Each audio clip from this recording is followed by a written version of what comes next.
유마경에 등장하는 유마는 부처님의 법을 따르지만 출가를 하지 않은 사람, 즉 거사입니다. 그래서 그를 유마거사라고 부릅니다. 그는 결혼을 했으며 직업은 상인입니다. 그러나 부처님의 10대 제자들, 즉 성문승들이나 보살들의 수준까지도 넘어서는 인물입니다. 참고로 유마경에 나오는 잘 알려진 보살은 문수보살과 미륵보살이 있습니다.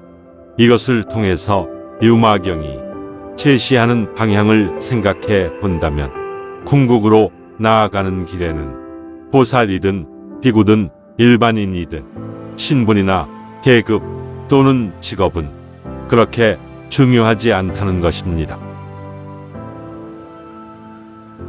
그러나 이것은 이미 금강경에서 제시되었던 바입니다.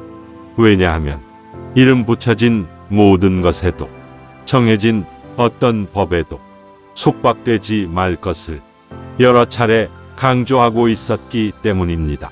그리고 유마경에는 부처님의 10대 제자들이 모두 등장하며 2000명의 천녀들이 나오는 등 영화로 만들어도 될 만한 엄청난 콘텐츠를 포함하고 있습니다. 유마경은 특히 구독자이신 분들에게는 금강경에서 이해된 내용을 더욱 견고하게 해줄 뿐 아니라 더욱 더 심오한 궁극의 깨달음으로 다가갈 수 있도록 도와주는 좋은 계기가 될 것입니다.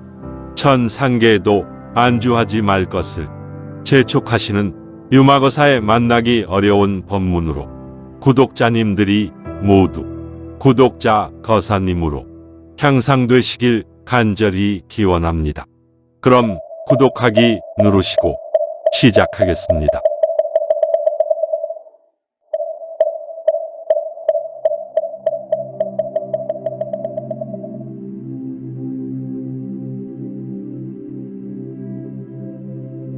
어느 때 부처님께서는 인도의 바이살리에 있는 암나팔리 숲터에서 8,000명의 아라한과를 얻은 비구들을 비롯해서 32,000명이 보살들과 함께 머물고 있었다. 부처님의 설법이 있는 날이 되니 그 소식을 듣고 찾아온 이들은 상당히 많았다. 천상계의 제석천들 12,000명, 천룡팔부 즉 천신, 용왕신, 야참, 건달밥, 아수라, 긴나라, 가루라, 마후라가 그리고 비구, 비구니, 남녀 제가 신도들이 모두 모이니 제자들을 포함해서 대략 84,000이었다. 부처님의 설법이 시작되기 전 보장보살이 부처님을 향한 찬양의 시를 다음과 같이 읊었다. 부처님께서는 아무리 지극한 공경을 받아도 흔들림 없으시는 것은 마치 수메르산과 같습니다. 계율을 지키거나 지키지 않거나 똑같은 자비를 베푸시니 부처님의 평등한 마음은 마치 하늘과 같습니다. 부처님께서는 모든 존재들의 보배이시니 누가 존경을 하지 않겠습니까?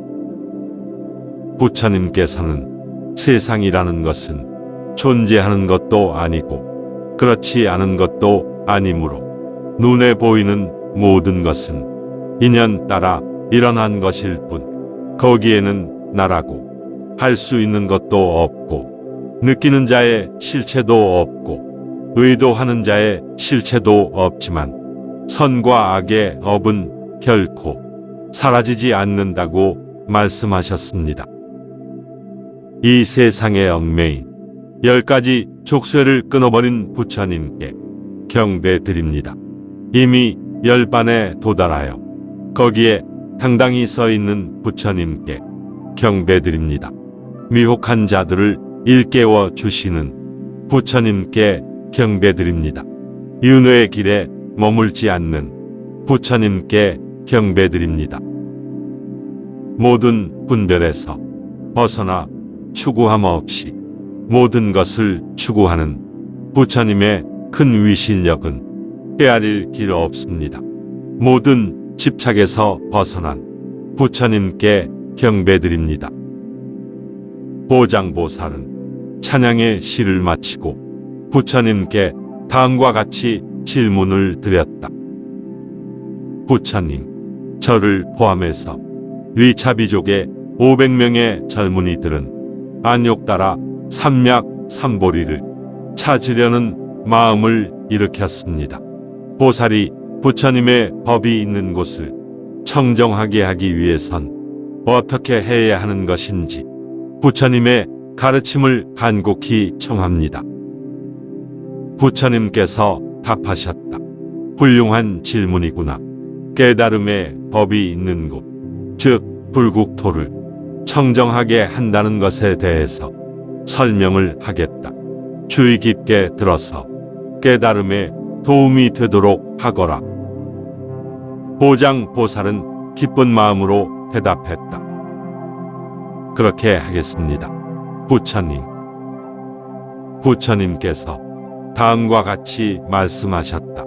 착한 사람들이여, 보살의 불국토란 중생을 뜻한다. 보살은 중생의 이익을 증가시키는 것을 생각한다. 왜냐하면 불국토와 중생의 이익은 무관하지 않기 때문이다.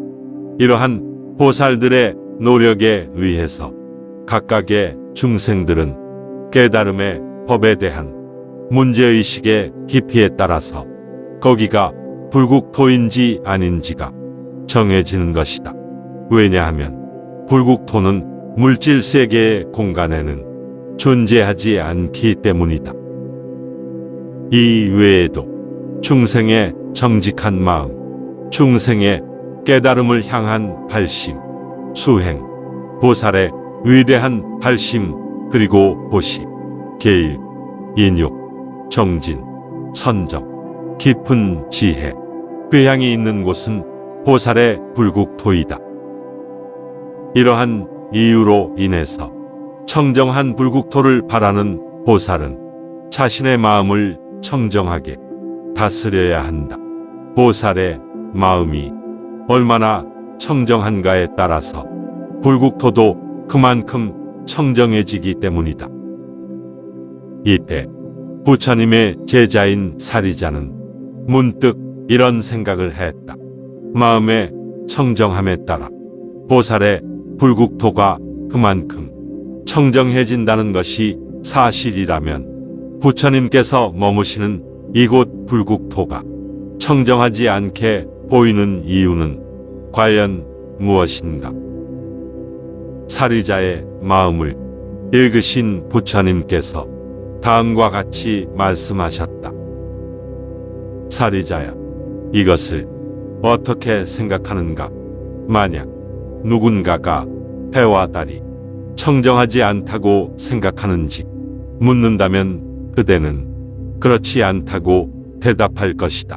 그렇다면 맹인이 해와 달을 볼 수 없는 이유는 무엇이라고 생각하는가? 사리자가 대답했다.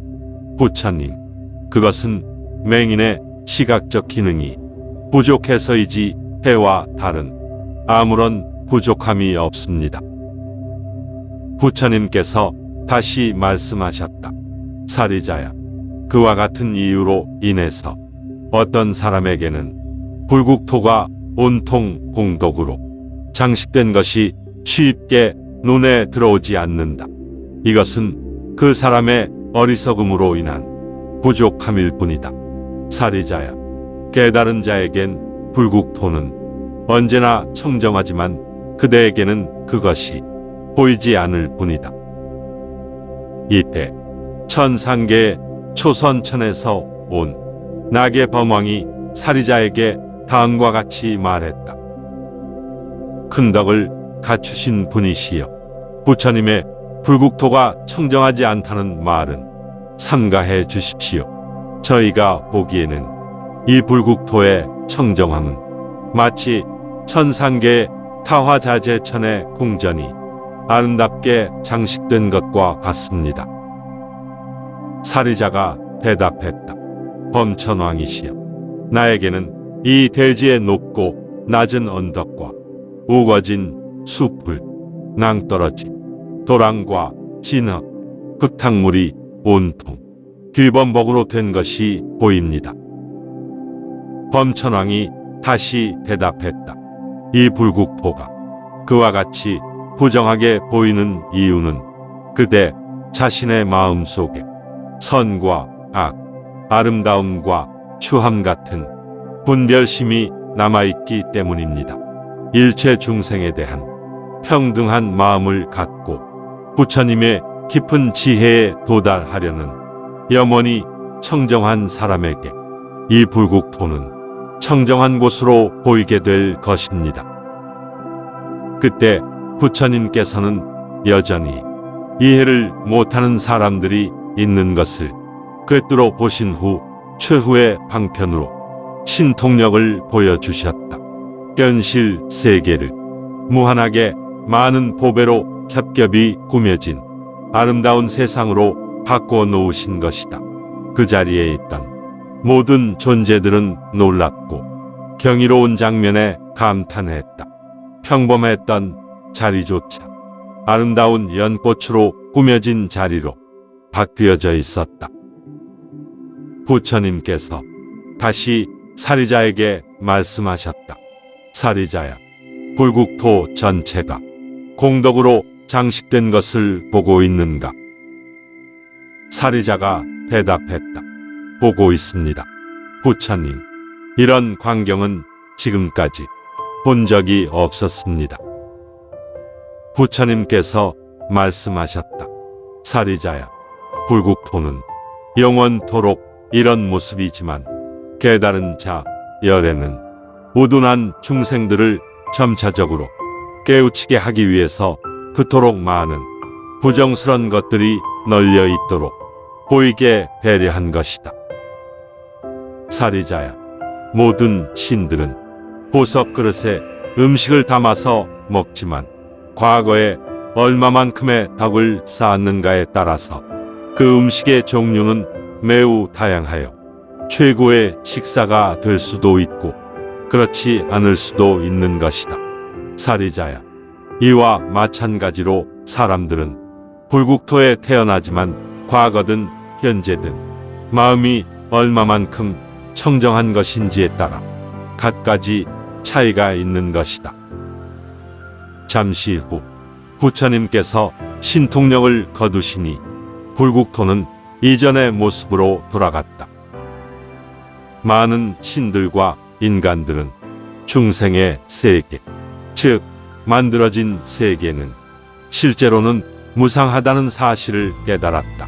32,000명의 존재들은 실체가 없는 차원의 청정한 마음으로 법을 볼 수 있는 경지가 되었다. 뿐만 아니라 거기에 모인 84,000명의 모든 존재들은 존재한다는 것은 마음에 의해서 만들어진 망상이라는 것을 간파하고 안욕 따라 삼맥 삼보리를 향한 큰 발심을 일으켰다.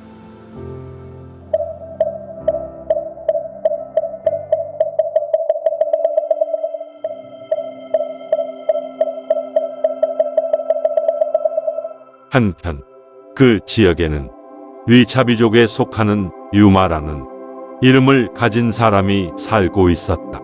그는 깊은 지혜의 완성을 터득했으며 신통력을 가지고 있었다.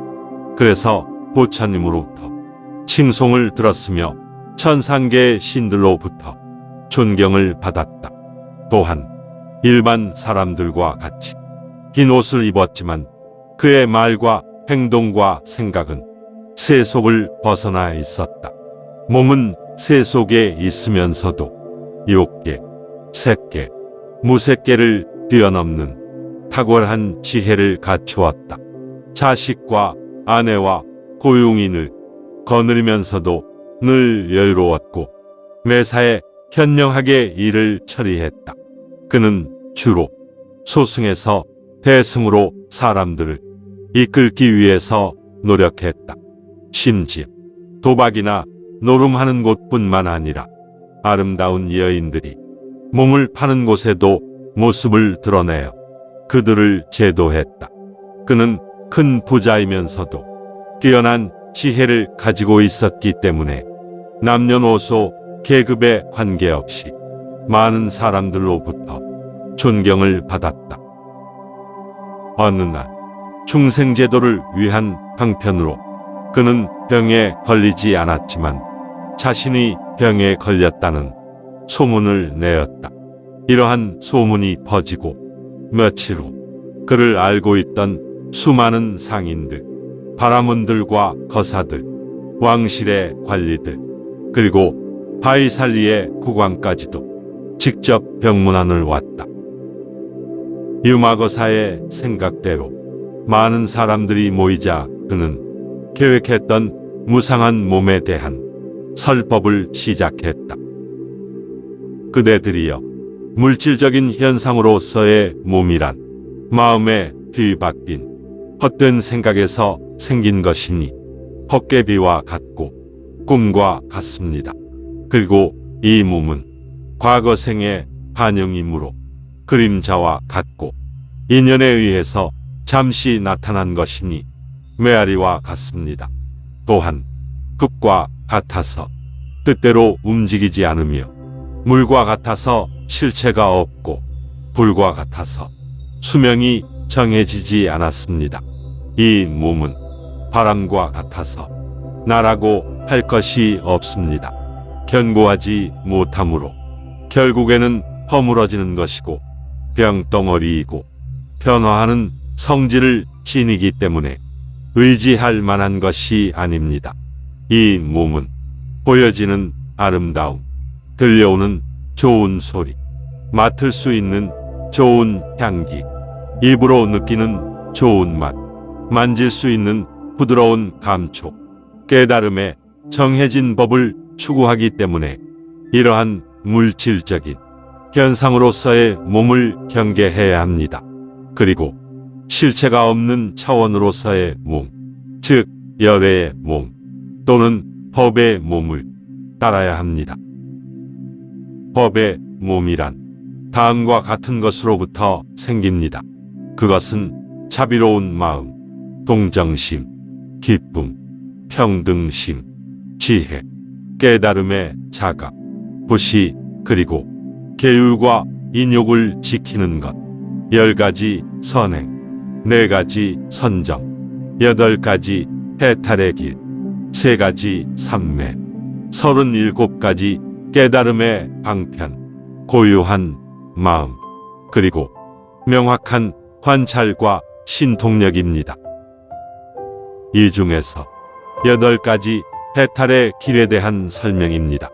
첫 번째, 부정관으로 물질에 대한 탐욕을 버리는 것입니다. 여기서 부정관이란 양극단을 관찰하여 무상함을 확인하는 것입니다. 예를 들면 젊음과 늙음 또는 아름다움과 추함입니다. 반드시 찾아오는 늙음 또는 추함을 통해서 모든 탐욕을 버리는 것입니다. 두 번째, 탐욕이 다시 일어나지 않도록 부정관을 더욱 견고히 하는 것입니다. 세 번째, 부정관을 버려도 화려하고 아름다운 대상에 대해서 탐욕을 일으키지 않는 것을 온몸으로 체득하는 것입니다. 네 번째, 물질에 대한 속박으로부터 벗어나는 것입니다. 다섯 번째, 저장된 마음을 버리는 것입니다. 여섯 번째, 마음이 일어나지 않도록 지속시키는 것입니다. 일곱 번째, 예를 들면 소유와 무소유, 선과 악과 같은 이분법으로부터 벗어나는 것입니다. 마지막 여덟 번째, 마음과 미세한 마음 작용을 소멸시켜 궁극의 전체가 되는 것입니다. 유마는 다음과 같이 말하며 설법을 마쳤다. 그대들이여, 마지막으로 열애의 몸은 끊임없는 선을 실천하는 데서 생깁니다. 이와 같은 것들에 의해서 번뇌라는 병은 사라지고 깨달음으로 다가가는 것입니다. 유마의 설법을 들은 8,000명의 문병객들은 큰 환희심을 내어 깨달음에 발심을 하게 되었다.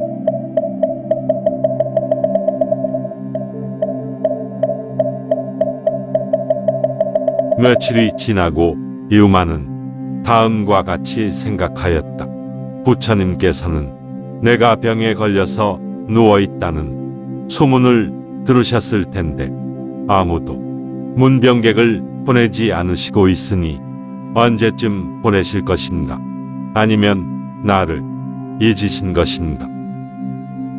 한편 부처님께서는 유마의 이런 생각을 이미 읽고 계셨다. 그래서 문병하러 갈 제자를 결정하기 위해서 첫 번째로 사리자에게 물어보셨다. 사리자야, 유마의 문병을 다녀오지 않겠는가? 사리자는 대답했다. 부처님, 저는 유마거사를 문병하기엔 적합하지 않습니다. 왜냐하면 이런 일이 있었기 때문입니다. 저는 나무 아래서 좌선을 하고 선정에 들어 있었습니다. 마침 그곳을 지나던 유마거사는 저에게 다음과 같이 말했습니다. 사리자님이시여, 좌선은 수행의 대상이 아닙니다. 좌선은 수행의 방법일 뿐인데 그 모습을 드러내거나 내비치지 않도록 해야 참다운 좌선입니다. 선정에 든 상태에서도 일상생활에서 움직이는데 거리낌 없는 그런 마음의 좌선을 하십시오. 마음이 안으로만 또는 밖으로만 향하지 않는 좌선을 하십시오. 윤회를 불러오는 번뇌를 끊지 않고도 고유히 열반에 드는 그런 좌선을 하십시오. 37가지 깨달음의 방편으로 그릇된 견해도 무시하지 않는 모습을 보이는 좌선을 하십시오. 이러한 좌선을 한다면 부처님께서는 그 사람을 진정한 좌선인이라고 말씀하실 것입니다.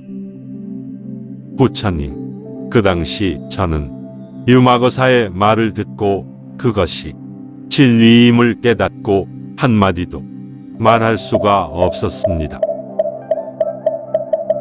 사리자가 물러난 후 이어서 부처님께서는 신통력이 뛰어난 제자 목련을 불러서 질문을 하셨다. 목련아, 그대가 유마의 문병을 다녀오지 않겠는가? 목련이 대답했다. 부처님, 저는 유마거사를 문병하기엔 적합하지 않습니다. 왜냐하면 이런 일이 있었기 때문입니다. 제가 바이살리 시내에서 여러 사람들 앞에서 법을 설하고 있었습니다. 마침 유마거사가 그곳에 있었는데 저에게 다가와 다음과 같이 말했습니다. 목련님이시여, 그대가 일반인을 대상으로 설법을 할 때 지금과 같이 하는 것은 적절하지 않습니다. 법의 특징이란 고유하며 문자로 나타낼 수 없으며 언어가 끊어진 것입니다. 그것은 전체를 가득 채우고 있으며 모든 움직임으로부터 떨어져 있습니다. 법은 궁극의 깨달음으로 향하지만 6가지 감각의 대상에 의지하지 않으므로 움직임을 멀리하지만 그렇다고 해서 어디에 머무는 일도 없습니다. 분별함이 없기 때문에 부정하다고 막는 일도 없습니다. 내세울 일도 없고 버리는 일도 없습니다. 생겨나지도 않고 사라지지도 않습니다. 따라서 사람들의 근기를 분명하게 헤아린 후 법을 전해야 합니다. 법을 설한다는 것은 존재하지 않는 것에 언어를 보태고 넓히는 것에 지나지 않습니다. 뿐만 아니라 법을 설하는 자도 없고 듣는 자도 없습니다. 깊은 지혜의 눈으로 꿰뚫어보고 자비심을 일으키고 대승을 찬탄하고 부처님의 은혜를 떠올리며 법을 설해야 합니다. 부처님, 그 당시에 그 말을 들은 800명의 거사들은 모두 깨달음에 발심을 했습니다. 유마거사의 말을 듣고 저는 한마디도 대꾸할 수가 없었습니다. 이러한 이유로 인해서 저는 문병을 가기가 곤란합니다. 부처님께서는 유마거사의 문병을 갈 다음 후보자로 이번에는 가섭을 생각하셨다. 가섭은 의식주를 가장 간소한 방식으로 해결하는 데 뛰어난 부처님의 제자였다. 부처님께서 가섭에게 말씀하셨다. 가섭아, 내가 유마의 문병을 다녀올 수 있겠는가? 가섭이 대답했다. 부처님, 저는 유마거사를 문병하기엔 적합하지 않습니다. 왜냐하면 이런 일이 있었기 때문입니다. 어느 날 저는 가난한 사람들이 모여 사는 동네에서 걸식을 하고 있었습니다. 왜냐하면 부자들보다는 가난한 사람들이 더 불쌍하기 때문에 도시에 공덕을 쌓을 수 있는 기회를 한 명이라도 더 주기 위함이었습니다. 그러나 저의 모습을 본 유마거사는 제게 와서 다음과 같이 말했습니다. 가섭님이시여, 부잣집은 피하고 가난한 집만 골라서 걸식하는 것은 자비심이 평등하지 않은 것입니다. 언제나 모든 사람을 염두에서 걸식을 해야 합니다. 모든 사람은 부처님의 친척이라는 생각으로 집을 방문해야 합니다. 밥을 받지 않는다는 생각으로 밥을 받아야 합니다. 이것은 나도 없고 너도 없다는 생각의 이치와 같습니다. 가난한 집만 걸식한다는 것은 마치 그릇된 생각을 지닌 채 8가지 깨달음의 방편에 집중하는 것, 또는 그릇된 평등함에 의해서 바른 평등함을 실행하는 것과 같습니다. 만약 이러한 생각으로 공양받은 밥을 먹는 것은 선정에 든 상태의 식사도 아니고 선정이 아닌 상태에서 먹는 식사도 아닙니다. 윤회 속에 있는 것도 아니고 열반에 든 것도 아닌 것이 됩니다. 설령 가난한 어떤 사람이 가섭님께 공양을 베풀었다고 해도 그것으로 인해서 그 사람이 훌륭한 사람이 되는 일은 없습니다. 그의 보시는 단지 부처님의 행적을 따라하는 것에 지나지 않습니다. 그러나 빈부의 차별을 두지 않고 보시를 받는 것은 마치 국토로부터 보시를 받는 것과 같으며 그 음식을 먹는 것은 헛되이 먹는 게 아닌 것입니다. 부처님, 저는 유마거사의 이와 같은 설법을 듣고 정말로 훌륭하다는 생각을 했습니다. 그리고 출가도 하지 않은 거사인데도 불구하고 뛰어난 언변이 있는 것을 보고 그는 많은 사람들에게 큰 깨달음의 발심을 줄 수 있는 사람이라고 생각했습니다. 이 일이 있은 후 저는 오로지 대승으로 사람들을 인도하기 위해서 전념하고 있습니다. 이와 같은 이유로 저는 고매하신 유마거사의 문병을 갈 엄두조차 낼 수 없습니다. 부처님께서는 네 번째로 수보리에게 유마의 문병을 권유하기로 생각하셨다. 수보리는 부처님의 제자 중에서 이해력이 가장 뛰어난 제자였다. 부처님께서 말씀하셨다. 수보리야, 내가 유마의 문병을 가는 것에 대해서 어떻게 생각하느냐? 수보리가 대답했다. 부처님, 제가 고매하신 유마거사를 문병하기엔 적합하지 않다고 생각합니다. 왜냐하면 다음과 같은 일이 있었기 때문입니다. 저는 유마거사의 집으로 걸식을 간 적이 있었습니다. 그는 중생의 차원과 실체가 없는 차원이 평등하다는 것을 보여주기 위해서 저의 하루에 최고급의 진귀한 음식으로만 가득 담아주면서 다음과 같이 말했습니다. 수보리님이시여, 이 좋은 음식도 다른 사람이 공양한 음식과 평등하다는 것을 통해서 모든 존재는 평등하다는 것을 알고 이것을 통해서 모든 존재와 부처님은 평등하다는 것을 그대가 깨달을 수 있다면 이 공양을 받아주십시오. 수보리님이시여, 그대가 탐욕, 성냄, 어리석음을 멀리하지 않았는데도 그것들과 함께 있지 않다면 이 공양을 받아주십시오. 그리고 고정된 실체가 있다는 잘못된 생각을 멀리하지 않았는데도 모두가 평등하게 나가는 깨달음의 길을 걷고 있다면 이 공양을 받아주십시오.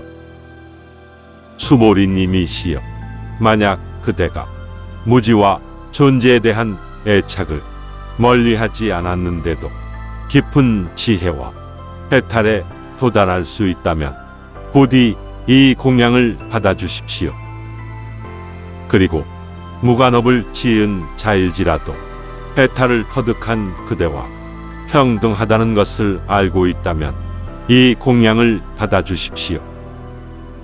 유마고사는 계속해서 다음과 같이 말했습니다. 수보리님이시여, 그대 자신이 해탈하지 않으면서도 거기에 숙박되어 있지 않다면 이 공양을 받아주십시오. 만약 그대가 네 가지 거룩한 진리를 이해한다고도 말하지 않으면서 동시에 이해 못한다고도 말하지 않을 수 있다면 이 공양을 받아주십시오.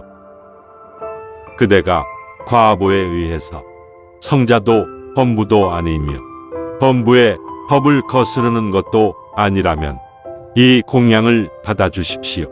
또한 그대가 성자도 아니고 성자가 아닌 것도 아니며 모든 법을 지니면서도 동시에 모든 법을 떨쳐버릴 수 있다면 이 공양을 받아주십시오.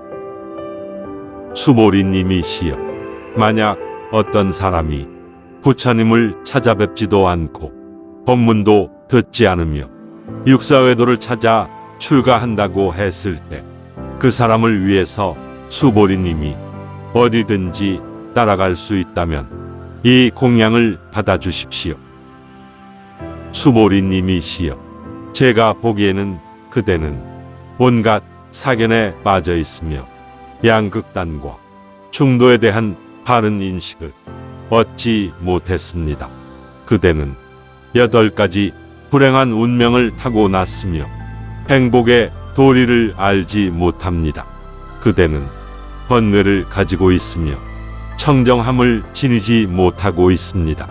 그대의 보시가 청정하지 않기 때문에 그대에게 보시하는 사람들은 악도에 빠질 것입니다. 그대는 원망하는 마음을 가지고 있습니다.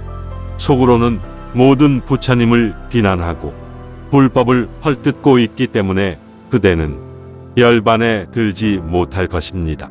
혹시 그대가 이와 같다면 이 공양을 받아주십시오. 이때 수보리는 잠시 말을 멈추고 부처님께 다음과 같이 말했다.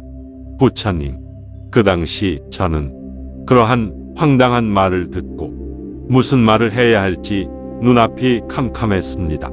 그래서 하루도 남겨둔 채 그 자리를 떠나려는 순간 유마거사가 다음과 같이 말했습니다.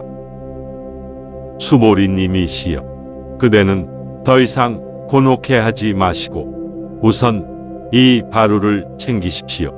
만약 부처님의 신통력에 의해서 만들어진 헛개비가 이런 말을 했다면 수보리님께서는 지금과 같이 황당해 하셨을 것입니까? 저는 유마거사에게 그렇지 않습니다 라고 대답했습니다. 유마거사는 다시 말했습니다. 수보리님이시여, 앞으로는 헛개비 같은 성질의 것에 대해선 곤혹해 하실 필요가 없습니다. 인간의 말이라는 것이 바로 이러한 성질이 있기 때문에 이것을 꿰뚫어 볼 수 있다면 심한 말을 듣더라도 거기에 집착하지 않을 뿐 아니라 곤혹스러움도 느끼지 못할 것입니다. 언어라는 것은 실체가 없으며 해탈과 언어는 동떨어져 있기 때문에 모든 법은 언어를 초월한 해탈의 모습 그 자체 그대로입니다. 유마거사의 말이 끝나고 돌아다 보니 그 자리에는 어느새 700명이나 되는 천상계 신의 자식들이 내려와 있었습니다. 이 중에서 200명은 법의 눈을 터득했습니다. 그리고 나머지 500명은 진리에 대한 바른 알을 얻었습니다. 부처님, 이와 같은 이유로 저는 언변에 능통한 유마거사의 문병을 갈만한 자격이 없습니다. 보충 설명을 드리자면 수보리가 냉혹한 중생세계를 외면한 채 실체가 없는 차원에만 몰입하게 될 경우 생길 수 있는 평등함의 부족함을 일깨워 주기 위해서 유마거사는 위와 같은 방편을 구사한 것이었습니다.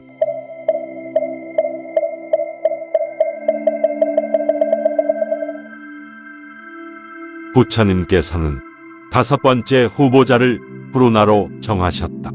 부루나는 설법이 뛰어난 제자였다. 부처님께서 부루나를 불러놓고 말씀하셨다. 부루나야, 유마의 문병을 다녀올 수 있겠는가? 부루나가 대답했다. 부처님, 저는 다음과 같은 일이 있었기 때문에 문병을 가기엔 적합하지 않습니다. 어느 때 저는 숲에서 갓 비구가 된 사람들에게 법을 설하고 있었습니다. 그때 숲터를 지나던 유마거사는 저에게 다가와서 다음과 같이 말했습니다. 부루나님이시여, 그대는 저 비구들의 속마음을 관찰한 다음에 법을 설하십시오. 보석 그릇에 상한 음식을 채우지 마십시오. 비구들의 근기도 살피지 않고 큰 사람을 작은 사람으로 취급하지 마십시오. 큰 길을 가려는 이를 작은 길로 안내하지 마십시오. 수메르 산을 겨자씨 안에 집어넣지 마십시오. 저 비구들은 오래전에 대승을 따랐었지만 그동안 보리심을 잠시 잊은 것뿐입니다. 그들에게 성문승의 길을 설하지 마십시오. 성문승은 옳은 것이 아닙니다. 이어서 유마거사는 산매에 들어서 비구들로 하여금 과거생을 스스로 관찰할 수 있도록 했습니다. 잠시 후 그들은 과거 바른 깨달음을 얻고자 500 부처님을 섬기고 선근을 쌓았던 기억을 되살렸습니다. 그리고 보리심을 일으킨 비구들은 유마거사의 발에 머리를 숙이고 합장을 했습니다. 유마거사는 그들에게 깨달음의 법을 알려주었습니다. 부처님, 그때 저는 일개 성문승으로서 함부로 법을 설하면 안 된다는 것을 배웠습니다.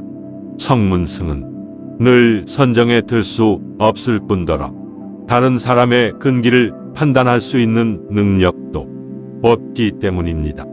부처님, 이러한 이유로 저는 유마거사의 문병을 갈 수가 없습니다.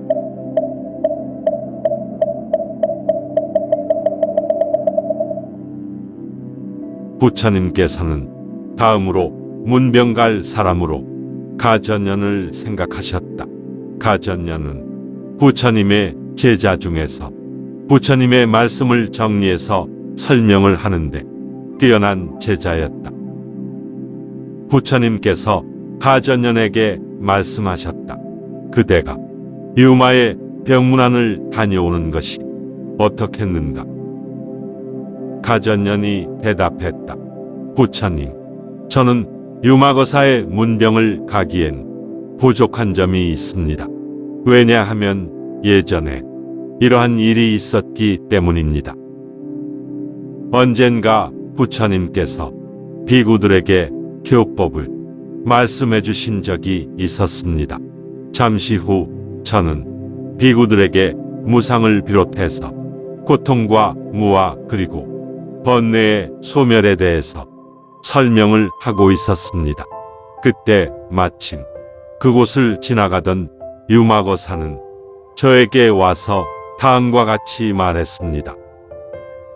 가전년 님이시여, 무상의 뜻을 설명하실 때 변화를 수반함으로 생을 가져오고 멸을 가져온다고 설명하셨지만 그것을 근본적으로 설명한다면 무상의 뜻이란 원래는 생겨나지 않는 것이므로 과거에도 생겨나지 않고 미래에도 생겨나지 않은 것이며 원래는 멸하지도 않는 것이므로 과거에도 멸하지 않고 미래에도 멸하지 않는다는 것입니다. 그리고 오온이라고 불리는 5가지 물질적인 현상, 느낌, 인식, 의도, 분별력은 그 실체가 없기 때문에 고통이라는 것도 그 이름이 고통일 뿐 고통의 실체는 없는 것입니다. 그 다음으로 아와 무아에 대한 것입니다. 고정된 실체가 있다는 견해와 고정된 실체가 없다는 견해는 같은 것입니다. 그러므로 두 견해에 마음을 머물게 하지 않는 것을 무아 또는 고정된 실체가 없다고 하는 것입니다. 그리고 번뇌의 소멸이란 나와 상대 경계가 없으면 마음에 불이 타는 일이 없고 불에 타지 않는 것에는 이미 소멸시킬 번뇌가 없으니 이것이 번뇌의 소멸입니다. 부처님, 저는 유마거사의 말을 듣고서 마음속 집착을 여의고 번뇌가 사라졌습니다. 이러한 이유로 저는 유마거사의 문병을 갈 자격이 없습니다.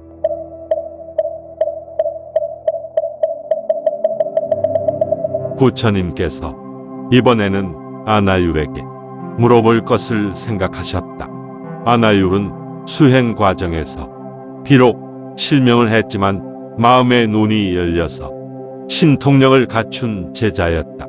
부처님께서 아나율에게 말씀하셨다. 그대가 유마의 병문안을 다녀오는 것이 어떻겠는가? 아나율이 대답했다. 부처님, 제가 가기에는 적합하지 않습니다. 왜냐하면 유마거사와 다음과 같은 일이 있었기 때문입니다. 저는 수터를 거닐면서 선정 산매에 들어 있었습니다. 그때 범천왕이 아름다운 빛을 내면서 만명의 범천신들을 이끌고 저에게 왔습니다. 그는 저의 발에 머리를 숙이고 예를 갖추고 난 후 이렇게 물었습니다. 아나율 님이시여, 부처님께서는 그대를 천한제일이라고 말씀하십니다. 그렇다면 그대는 얼마나 멀리 볼 수 있는 것입니까? 그래서 저는 이렇게 대답했습니다. 범천왕이시여, 마치 사람들이 자신의 손바닥을 보듯이 저는 부처님의 불국토인 삼천대천 세계를 한눈에 훑어봅니다. 그때 유마거사가 다가와 인사를 하고 나서 저에게 말했습니다. 아나율 님이시여, 천하는 의도적으로 만들어진 것으로서의 특징입니까? 아닙니까?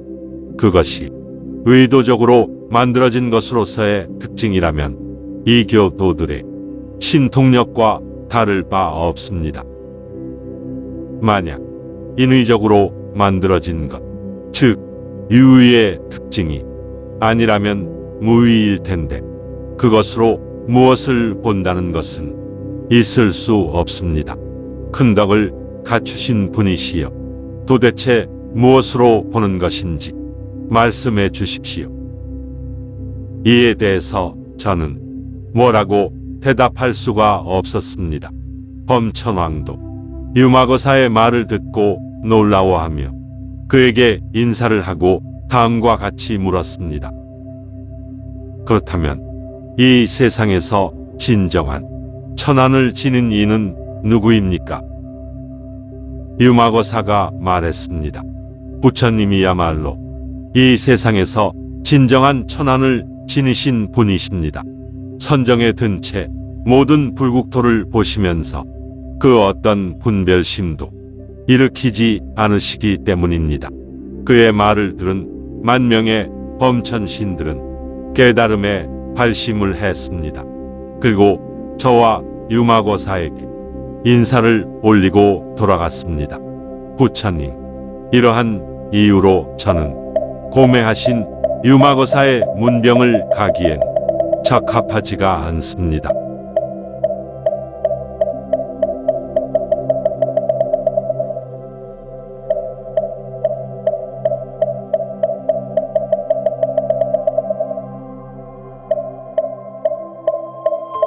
중생들은 신통력에 대해선 2600년 전이나 지금이나 마찬가지로 대단한 것으로 여깁니다. 부처님의 제자 아나율과 같이 무한한 세계를 보는 것 또는 미래를 예언하는 것, 무리를 걷는 것, 공중부양을 하는 것들이 신통력입니다. 그렇다고 해서 이러한 것들을 무시한다는 것은 아닙니다. 그러나 최종 목적지는 드러내는 성질이 없는 깨달음인 것을 감안하면 거기에 도달하기 전에 생길 수 있는 신통력은 드러내는 성질이 강하기 때문에 순기능보다는 오히려 역기능이 많습니다. 순기능이란 신통력을 최종 목적지로 생각하지 않고 신통력을 참고로 해서 무위법의 깨달음으로 끊임없이 가는 것입니다. 역기능이란 중생들은 최종 목적지가 신통력을 갖추는 것으로 착각할 수 있다는 것입니다. 그래서 아나윤 유마거사에게 한 소리를 들은 것입니다. 이러한 이유로 해서 천상계의 신들도 그 세계에서 열반을 못하고 있는 것입니다. 천상계의 신보다도 강한 것이 인간의 마음입니다. 그렇게 강한 힘을 보여주기 위해서 석가모니 부처님은 인간과 같은 모습을 보여주신 것입니다. 그리고 그것을 유마거사가 병든 것처럼 방편을 내서 한 번 더 보여준 것이었습니다. 부처님께서는 이번에는 계율을 잘 지키는 것으로 뛰어난 우팔리를 생각하시고 그를 불러서 물어보셨다. 그대가 유마의 병문안을 다녀올 수 있겠는가? 우팔리가 대답했다. 부처님, 제가 문병 가기에는 부족한 점이 있습니다. 예전에 다음과 같은 일이 있었기 때문입니다. 언젠가 2명의 비구가 죄를 저지른 적이 있었습니다. 시간이 지나서 그들은 그 일을 후회하며 부처님 대신에 저에게 찾아와서 이렇게 말했습니다. 우팔리님, 저희는 죄를 범한 일이 부끄럽고 두려워 부처님을 찾아뵐 수가 없습니다. 우팔리님께서 이 불안한 마음을 없애주시고 지은 죄로부터 벗어나게 해주십시오. 부처님, 저는 그들에게 엄격한 계율과 법으로 해결하려고 했습니다. 그때 마침 유마거사가 지나가고 있었는데 저에게 다가와 다음과 같이 말했습니다. 우팔리 님이시여, 그대가 저 비구들의 잘못을 문책한다면 오히려 부풀리는 것과 같습니다. 그들이 죄책감에서 벗어나도록 이끌어야 합니다. 죄라는 것은 안에도 없고 밖에도 없습니다. 안과 밖 이외에 어디에도 없습니다. 왜냐하면 부처님의 말씀과 같이 마음이 더러우면 중생이 더럽고 마음이 청정하면 중생 또한 청정하기 때문입니다. 마음이라는 것 역시 안에도 없고 밖에도 없고 안과 밖 이외에 어디에도 없습니다. 그렇기 때문에 모든 존재는 마음의 본성 즉 진여로부터 벗어날 수 없는 것입니다. 그렇다면 저 두 비구들의 마음의 본성은 오염되었다고 말할 수 있는 것입니까?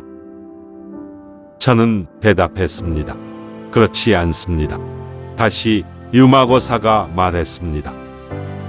우팔리 님이시여, 그렇습니다.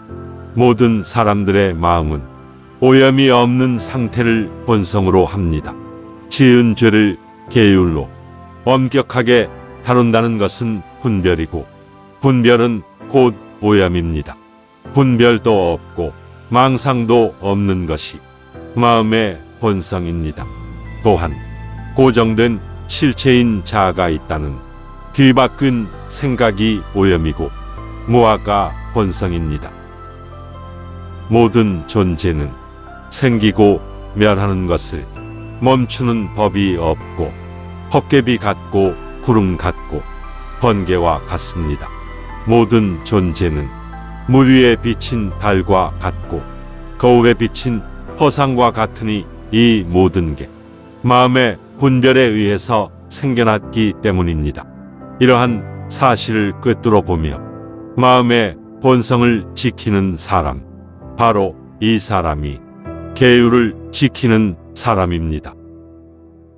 이때 두 비구가 유마거사에게 말했습니다. 거사님이야말로 뛰어난 지혜를 갖추신 분입니다. 부처님으로부터 계율에 관해서는 뛰어나다는 것을 인정받으신 우팔리님도 훌륭하시지만 유마거사님은 이보다도 훨씬 훌륭하십니다. 그리고 나서 저는 두 비구에게 이렇게 말했습니다. 그대들은 이분을 단순한 거사라고 생각해서는 안 됩니다. 왜냐하면 이분의 유창한 변설을 막을 사람은 부처님을 제외하고 보살들, 성문승들 중에서는 없기 때문입니다. 이분의 지혜는 매우 탁월합니다. 이후 두 비구의 불안한 마음은 사라지게 되었고 그 자리에서 깨달음의 서원을 세우고 큰 발심을 했습니다. 부처님, 이러한 이유로 인해서 저는 유마거사의 문병을 가기엔 적합하지가 않습니다.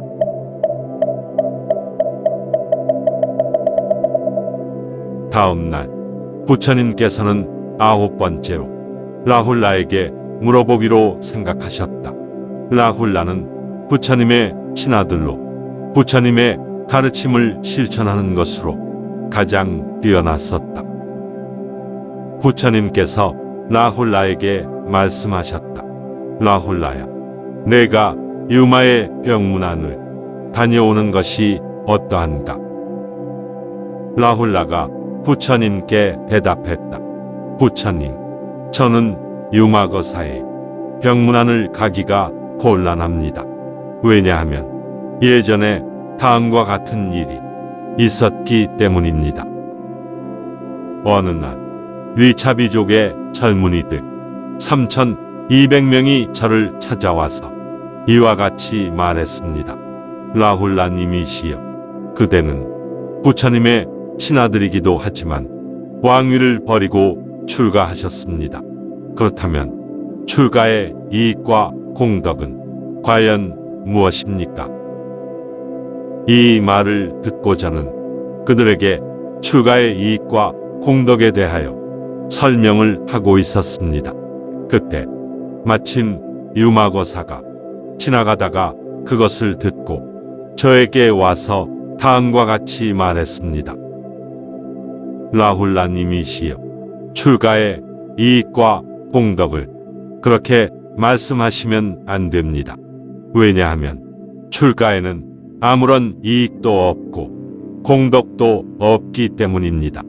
무엇인가를 의도한다면 이익과 공덕은 있습니다. 그러나 출가란 의도하지 않는 법인 무위법으로 향하는 것을 뜻합니다. 따라서 거기에는 아무런 이익도 없고 공덕도 없습니다. 출가란 물질적인 가치와 상관없으며 물질적인 가치를 초월한 것입니다. 그것은 많고 적음이라든지 시작, 끝과 같은 양극단에 마음을 머물지 않게 하는 것과 같습니다. 그것은 열반을 향한 길입니다. 출가란 모든 장애물을 쳐부수고 지옥, 축생, 아기, 아수라, 인간, 천신으로부터 해탈하기 위함입니다.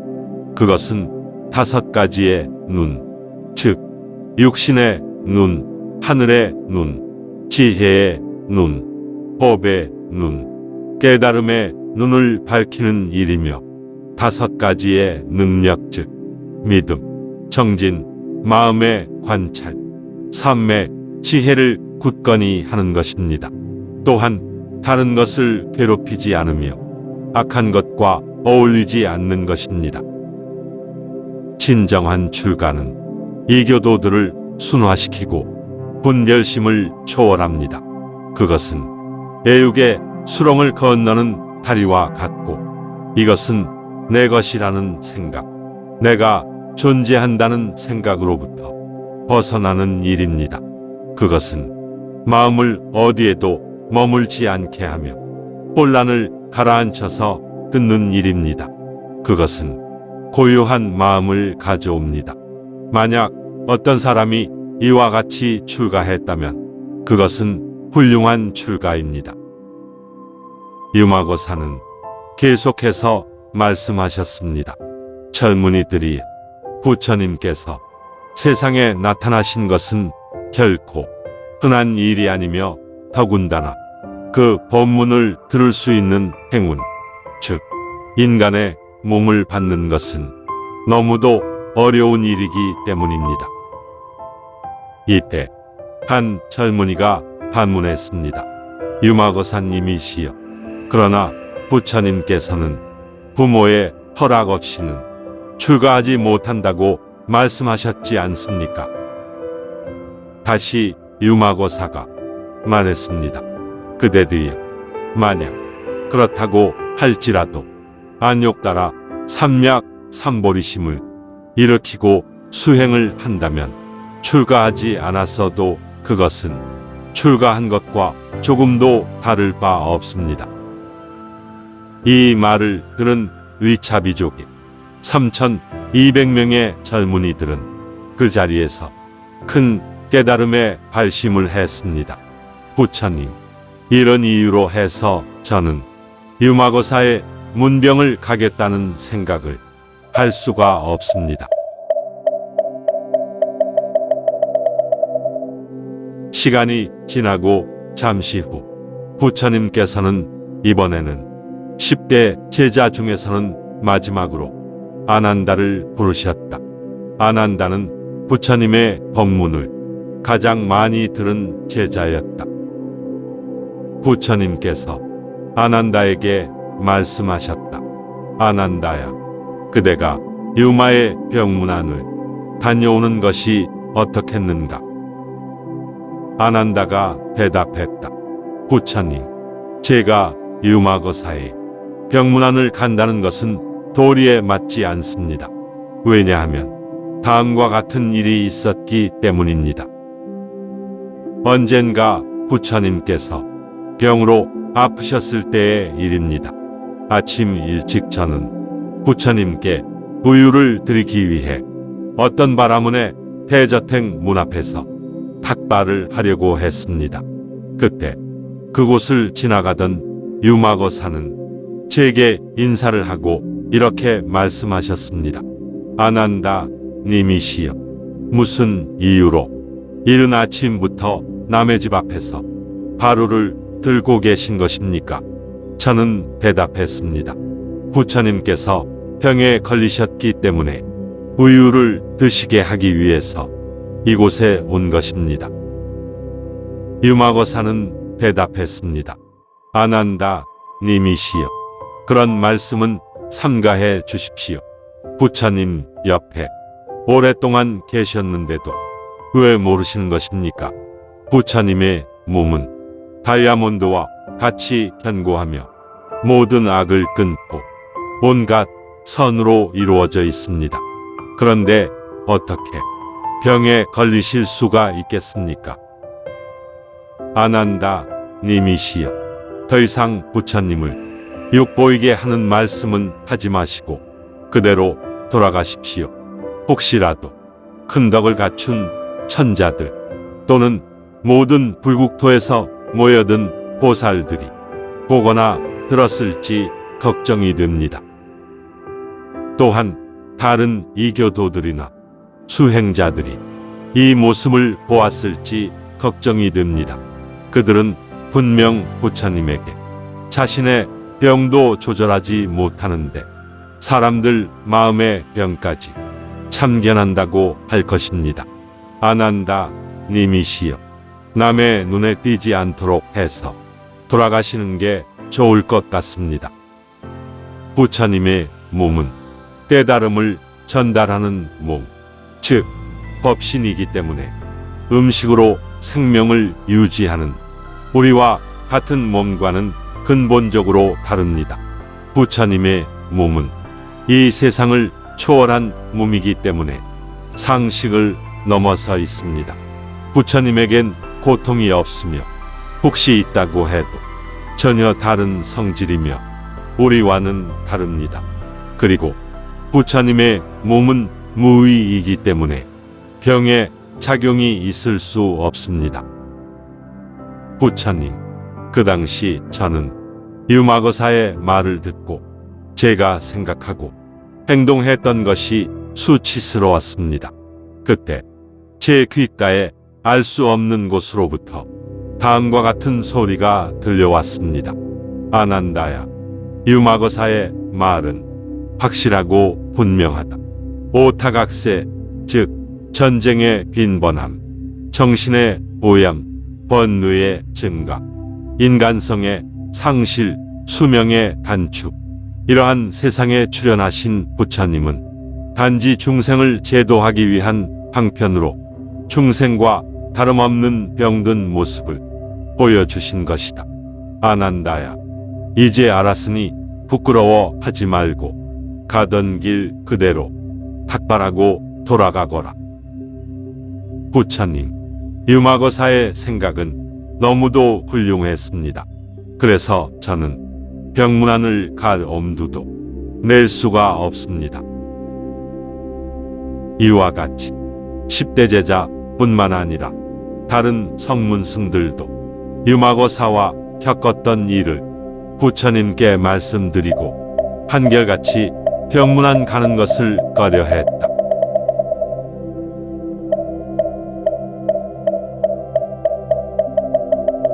며칠이 지나고 부처님께서는 이번에는 보살들에게 유마의 병문안 보낼 것을 생각하셨다. 그래서 우선 미륵 보살에게 물어보셨다. 미륵이여, 그대가 유마의 병문안을 다녀올 수 있겠는가? 미륵 보살이 대답했다. 부처님, 저는 다음과 같은 일로 인해서 병문안을 가기가 어렵습니다. 어느 날 저는 도솔천의 천신들과 보살의 불퇴전, 즉 이미 도달한 수행의 지위에서 낮아지지 않는 것에 대해서 이야기를 하고 있었습니다. 그때 지나가던 유마고사가 저에게 와서 다음과 같이 말했습니다. 미르기시여, 부처님께서는 그대에게 앞으로 한 생만 지나면 깨달음을 얻는다고 예언을 하셨습니다. 그렇다면 한 생이란 현재의 생입니까? 미래의 생입니까?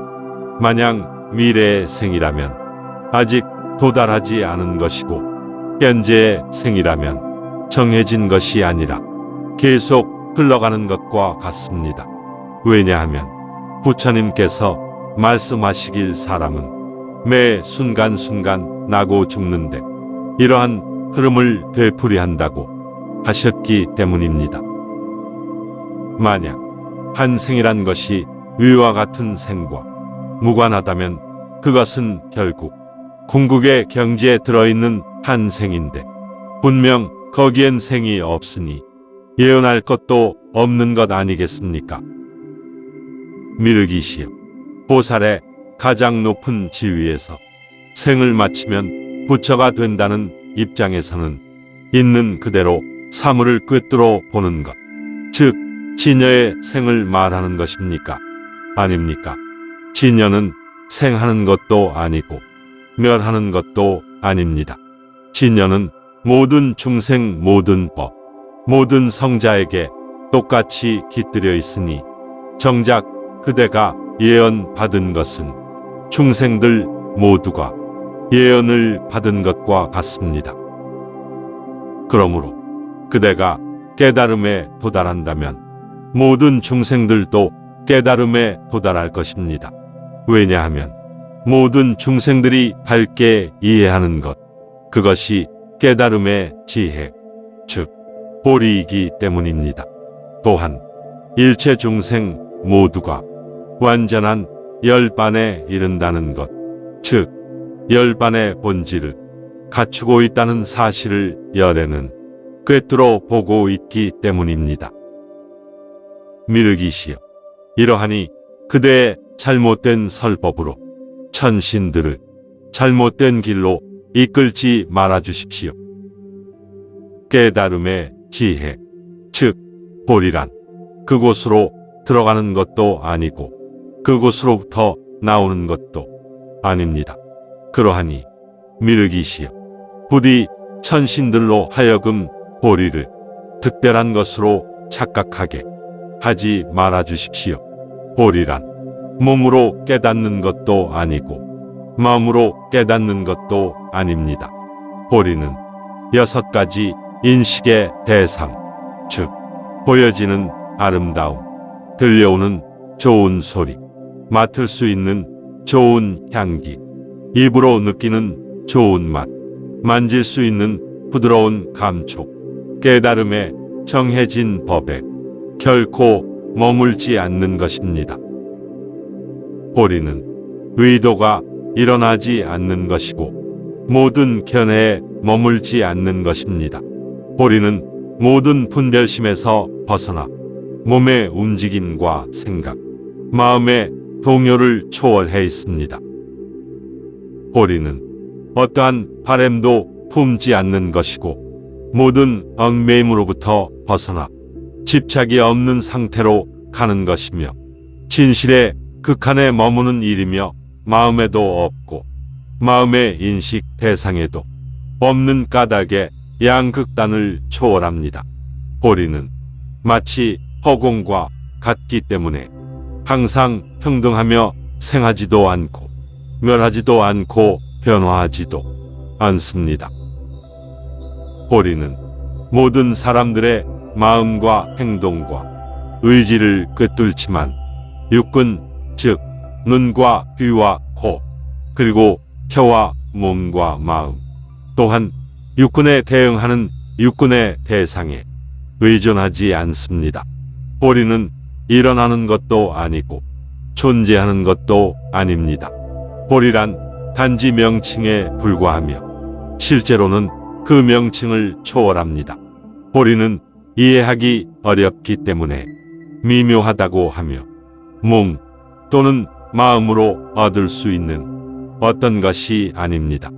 왜냐하면 몸은 풀이나 나무 같은 것에 불과할 뿐이며 마음은 모양도 없고 뿌리도 없는 비물질에 불과하기 때문입니다.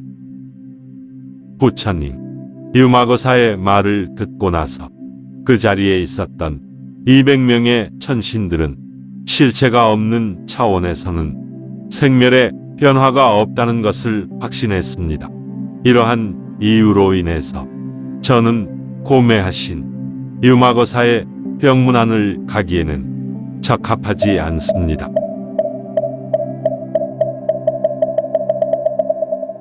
부처님께서 이번에는 위차비족의 광엄보살에게 병문안을 권유하기로 생각하셨다.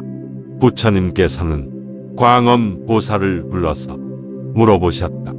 그대가 유마의 병문안을 다녀오지 않겠는가? 광엄보살이 대답하기를, 부처님, 저는 병문안을 갈 만한 능력도 자격도 부족합니다. 왜냐하면 예전에 다음과 같은 일이 있었기 때문입니다. 언젠가 저는 바이살리의 성문을 나가고 있을 때 마침 성 안으로 들어오고 있는 유마거사를 만났습니다. 그래서 제가 그분에게 물어보았습니다. 어디에서 오시는 길이십니까? 유마거사가 대답했습니다. 보리도량에서 오는 길입니다. 제가 다시 보리도량의 의미를 물어보았는데 그는 다음과 같이 말했습니다. 광엄이시여, 보리도량이란 사람들의 인위적인 조작에 의한 헛된 것이 아니므로 정직한 그 마음이 도량입니다. 그것은 다른 무엇과도 비교할 수 없을 만큼 뛰어나기 때문에 깊은 결심이 도량입니다.